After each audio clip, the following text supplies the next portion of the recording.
अभी हम लोग IGIMS में हैं और यहाँ पे जानने का प्रयास करेंगे कि मुजफ्फरपुर में जो 65 लोगों के आँखों का रोशनी चला गया, उनका किस प्रकार से यहाँ पे इलाज हो रहा है और कितने मरीजों के आँखों का रोशनी आने का संभावना है और कितने मरीजों का आँखों का रोशनी नहीं आ पाएगा। सबसे पहले सच तक न्यूज़ में आपका स्वागत है सर। वेलकम, धन्यवाद। पहला सवाल आपसे ये है कि जिन गरीब लोगों के आंखों का रोशनी चला गया, उसमें से कितने पेशेंट अभी स्टेबल हैं और कितने पेशेंट अनस्टेबल हैं?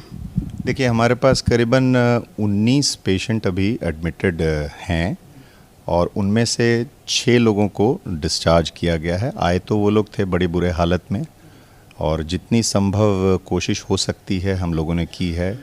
जितनी दवाइयाँ, IV एंटीबायोटिक आँखों के अंदर देना, ऑपरेशन करना, ऑपरेशन करने में पुतली बदलने वाला ऑपरेशन, पर्दे के पास से मवाद हटाना, ये जितने भी तरह के कॉम्प्लिकेटेड ऑपरेशंस संभव हो सकते हैं आँख को बचाने के लिए, वो सारा प्रयास किया है और इन्फेक्शंस अब कम हो रहे हैं और मरीज थोड़े स्थिर दिख रहे हैं।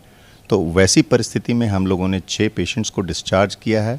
उनमें से 2 पेशेंट को हमें तो देख के लग रहा है कि कुछ रोशनी आ रही है, लेकिन ये 2 दिन का खेल नहीं होता है। इन लोगों को आगे वॉच किया जाएगा और आगे देखा जाएगा कि किस तरीके से ये क्या कारण हुआ था कि इतने सारे पेशेंट का आंखों का रोशनी के साथ खिलवाड़ हो गया? इसको खिलवाड़ ना कहें, मैं इसको बिल्कुल ही बहुत स्पष्ट कर देना चाहूँगा कि जब आप ऑपरेशन करते हैं तो हमेशा दुधारी तलवार पर होते हैं। इन्फेक्शन का रिस्क हर ऑपरेशन में रहता है। जहाँ तक रही बात इस तरह की मैसिव इन्फेक्शन, जब बहुत ज़्यादा सर्जरीज़ होती हैं तो इन्फेक्शन अगर हुआ तो वो भी बड़ी संख्या में आएंगे। और दिक्कत ये है कि आई में या न्यूरो सर्जरी में जब भी इन्फेक्शन होता है तो एक जान लेता है, एक आँख लेने के कगार पे आता है।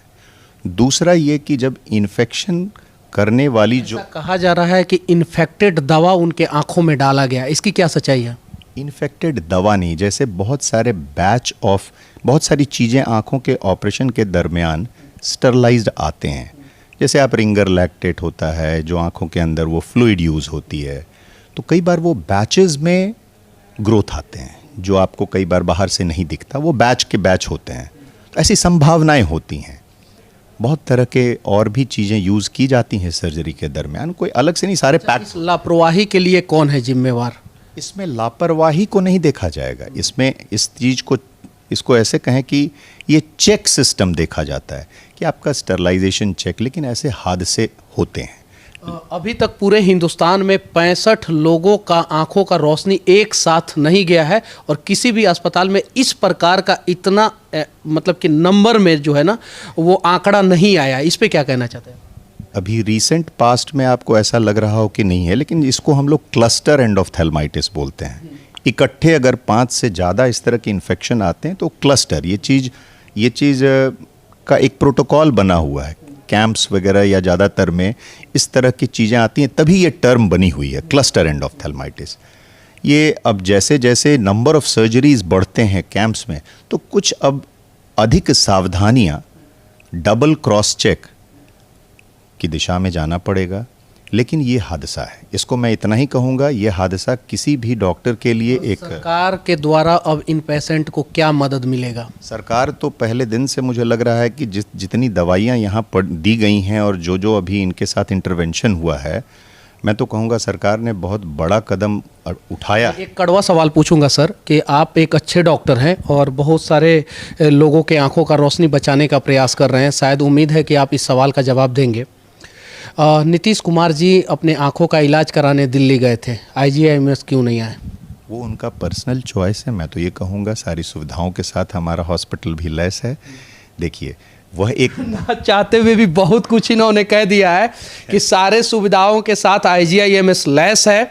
और हालांकि आप लोगों के कार्य का जितना भी प्रशंसा किया जाए इस केस में उतना कम है, क्योंकि ये लोग चाह रहे हैं कि पेशेंट का आंखों का इलाज सही ढंग से हो जाए, लेकिन आंखों का रोशनी बचने का संभावना कितना है इसके बारे में बताइए। देखिए, जिस स्टेज में ये इन्फेक्शन आया है, जब कभी देर होती है, जब तक मरीज़ समझता है, जिस प्रोफाइल के मरीज़ हैं, अगर वो देर पहुंचते हैं तो उसमें इन्फेक्शन को सिर्फ कंट्रोल कर लें, इतना ही टारगेट रहता है। और उसमें जितने की रोशनी आ जाएगी, ये समय बताएगा, जिसे मैं बोल रहा हूँ कि 2 पेशेंट में हमें उम्मीद दिख रही है, आगे समय के साथ ही पता चलेगा। 19 में से 2 पेशेंट में उम्मीद दिख रहा है, बाकी 65 में से 19 पेशेंट यहाँ पे आए थे। बाकी लोगों का इलाज जो है SKMCH मुजफ्फरपुर में चल रहा है, और कुछ लोगों का इलाज प्राइवेट अस्पताल में, और कुछ लोगों का इलाज बिहार से बाहर चल रहा है। इस प्रकार की लापरवाही कहीं भी क्षमा करने योग्य नहीं है। और बस इतना ही कहेंगे कि बिहार का स्वास्थ्य व्यवस्था में सुधार होना चाहिए।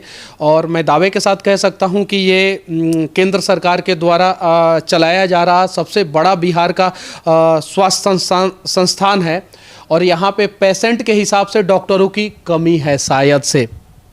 वो तो पूरे भारतवर्ष में ही है। ये आंकड़ा अगर पेशेंट डॉक्टर रेशियो की बात करें तो वो तो हमेशा से है, लेकिन जो भी डॉक्टर्स जहाँ भी हैं वो अपना मैक्सिमम दे रहे हैं। ज़रूरत हमेशा आगे रहेगी और अच्छे और वेल इक्विप्ड करने की। चलिए, हम सिर्फ और सिर्फ इसी मुद्दे पे आए थे, और इससे ज़्यादा भी बहुत सारी समस्याएं हैं, उसके बारे में भी हम अगले वीडियो में बात करेंगे। तब तक के लिए IGIMS से संस्थक के लिए मैं मनीष कश्यप, जय हिंद।